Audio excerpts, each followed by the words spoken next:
Hold on to your bucket hats, because we about to get groovy.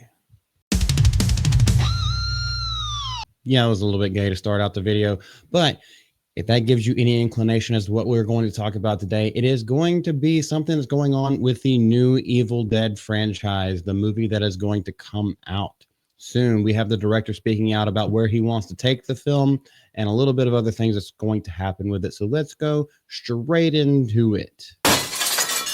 The Evil Dead Burn director, it's called Burn, wants to suck out more than your soul with intense new Deadite movie.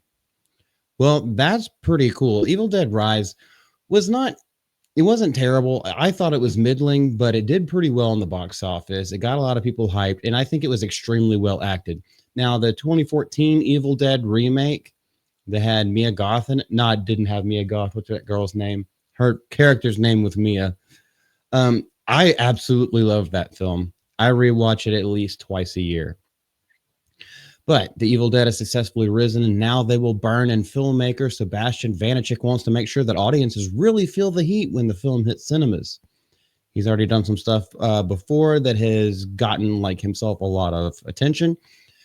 And he has this intention of making this film and putting audiences through a grueling cinematic experience. And this is kind of one of the things that I like, because shock value, for the sake of shock value, I don't think really holds up so well anymore. And if we actually go back to the original Evil Dead, there is plenty of character development. You know, each individual has their own personality traits.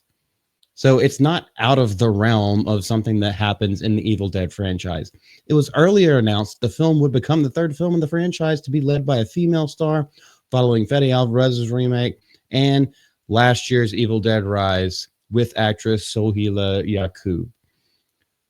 For Vanacek, though, who co-wrote the screenplay with Florent Bernard, he knew exactly who he wanted for this new addition to the role, and that's the girl from Dune Part 2. So here's the thing. They've talked about it quite a bit in the writing process. We're not holding back on brutality, but also noting that when discussing the role, he spent a lot of time discussing the story and the emotional depth I want to bring to the characters. I have no issue with this whatsoever. Now, will they do it in a satisfying way? That is always the question whenever people go out on their PR tours and talk about their new films where we haven't seen anything or like even gotten a little snippet of evidence of it yet. But he also does talk about the physical demands that the movie will bring. And I guess she was a former athlete. So, like, yeah, you should make sure there's going to be some stunts in here. Things are going to go wild and crazy. There is a part of this article where it talks about, you know, a lot of people, a lot of like hardcore fans are used to the old abandoned cabin in the woods trope that Evil Dead and Evil Dead 2 had. We've been away from that for so long. Do they not remember the TV show Ash vs. Evil Dead that still starred Bruce Campbell as Ash Williams? Do we not remember that? That thing was glorious and it was campy.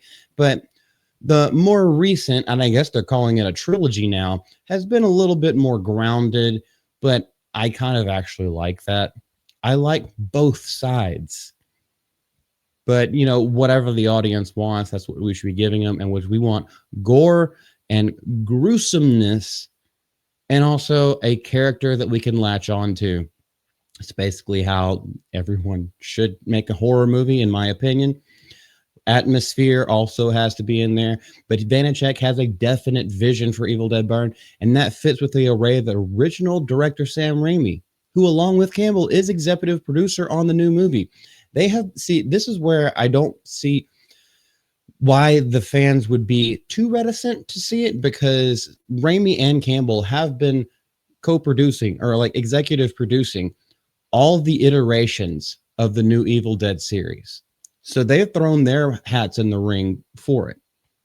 And they have, I wouldn't say they have final say, but they have quite a big say in what's going to come to the story and what's going to come to the screen. So I don't think we will be disappointed whatsoever. And while discussing the project with Raimi, he quickly expressed his ambition to bring something fresh and meaningful to offer the franchise to an audience who isn't familiar with it and is in search of unique, immersive, and sensory experiences.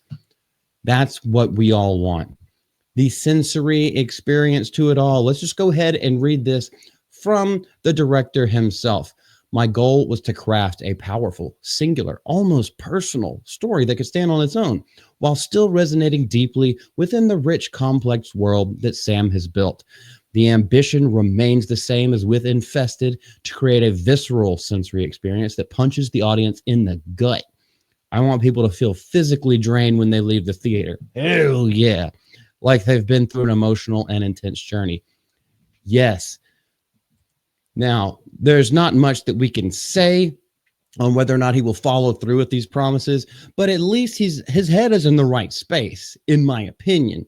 If he can deliver on that and the studio doesn't get in the way, because the studios tend to have a habit of trying to push Sam Raimi and everything he wants out of the way. And if you just let him do his thing, 9 times out of 10, Sam Raimi is going to deliver. You just got to get the fuck out of his way. If they stay out of the way, he's got Raimi and Bruce Campbell's backing. This could actually be the horror movie of next year. But anyway, if you guys have anything to say, this is Multi from Mouth and Multi. Leave it down in the comment section below. Appreciate y'all so much. Subscribe to the channel if you like what you see. Bye.